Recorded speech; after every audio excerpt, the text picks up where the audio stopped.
Host Rana Asif. Hello friends, and welcome back to the Deep Dive. Today, we're tackling one of the greatest unsolved mysteries in American history. A story so bizarre, it feels like a Hollywood movie. A man boards a plane, vanishes into thin air with a fortune in cash, and leaves behind a puzzle that has baffled the FBI for decades. This is the incredible, and still unsolved, case of D.B. Cooper. November 24, 1971, a Northwest Orient Airlines flight takes off from Portland, Oregon, for a short, 30-minute hop to Seattle. On board are 36 passengers and 6 crew members. One of those passengers, a man in his mid-40s wearing a business suit, sits quietly in the last row, seat 18E. His name, he would later say, was Don Cooper. Soon after takeoff, he hands a note to flight attendant Florence Schaffner. Thinking he's flirting, she ignores it.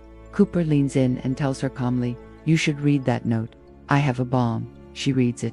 The note demanded $200,000 in cash, for parachutes, and a fuel truck ready upon landing in Seattle. To prove he was serious, Cooper showed her a briefcase containing what looked like red cylinders, wires, and a large battery. The crew was informed. The airline's president, Donald Nyrup, made a critical decision: comply with every demand. His priority was to avoid a public nightmare and get everyone down safely. They needed time to gather the cash, so the pilots circled Seattle for over 2 hours, telling passengers they had a minor technical issue. Finally, at 5:46 p.m., the plane landed in Seattle. Isolated from the terminal, Cooper received a knapsack of money and the parachutes. He then released all the passengers and 2 flight attendants. Only 1 crew member remained, Flight Attendant Tina Ma. The plane was refueled and took off again under Cooper's strict orders: fly to Mexico City at 10,000 feet, with the wing flaps at 15 degrees, and the rear staircase lowered. Then, somewhere over the dark, stormy forests of southwest Washington state, the impossible happened. At around 8:13 p.m., the pilots felt a sudden shift in the plane's balance. Don Cooper, with the money strapped to his body, had jumped out of the Boeing 727 into the rainy night. When the plane landed in Reno, Cooper was gone. All that remained was his tie, a tie clip, and some cigarette butts. The bomb, the parachutes, and the $200,000 had vanished with him. The FBI launched one of its largest and longest The cash was special $10,020 bills, whose serial numbers had been recorded. They combed the wilderness, assuming Cooper couldn't have survived the jump. He leaped into a freezing rainstorm, in a business suit, over rough terrain. But then, copycat hijackers emerged in the following years. And they survived similar jumps. This forced the FBI to reconsider. Could Cooper have made it? The first big break came in 1980. An 8-year-old boy found $5,800 of the ransom money, rotting in a bundle, on the banks of the Columbia River. It proved Cooper likely landed in that area, but his fate remained a mystery. So, who was he? The FBI had over 800 suspects. Let's look at 2 of the most compelling.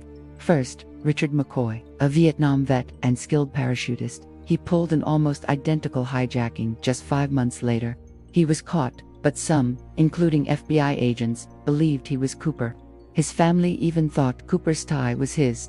However, evidence placed him elsewhere, on the night of the hijacking. Second, Robert Rackstraw, a former Army helicopter pilot with a shady past. His face matched the sketches. He was an early suspect but never charged. A 2016 investigation by a team of journalists and ex-FBI agents pointed strongly at him. But the FBI officially closed the case that same year, citing a lack of conclusive evidence. Rackstraw died in 2019, maintaining his innocence. The FBI closed its active investigation in 2016. After 45 years, the case remains cold. The rest of the money has never been found. No body, no parachutes. Why does this story captivate us? Perhaps because it was a perfect crime with no violence. The passengers never even knew they were hijacked until it was over.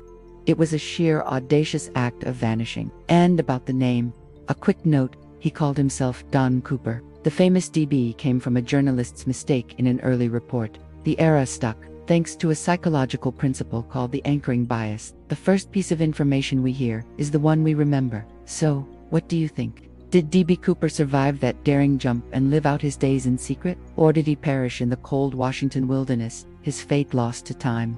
Let me know your theories in the comments below. If you love diving into unsolved mysteries, I've got a playlist full of them right here. check out the mystery of the Mary Celeste or the true story behind the Dyatlov Pass incident. Thanks for watching the deep dive. Don't forget to like, subscribe, and hit the bell so you never miss a mystery. Until next time, keep diving deep.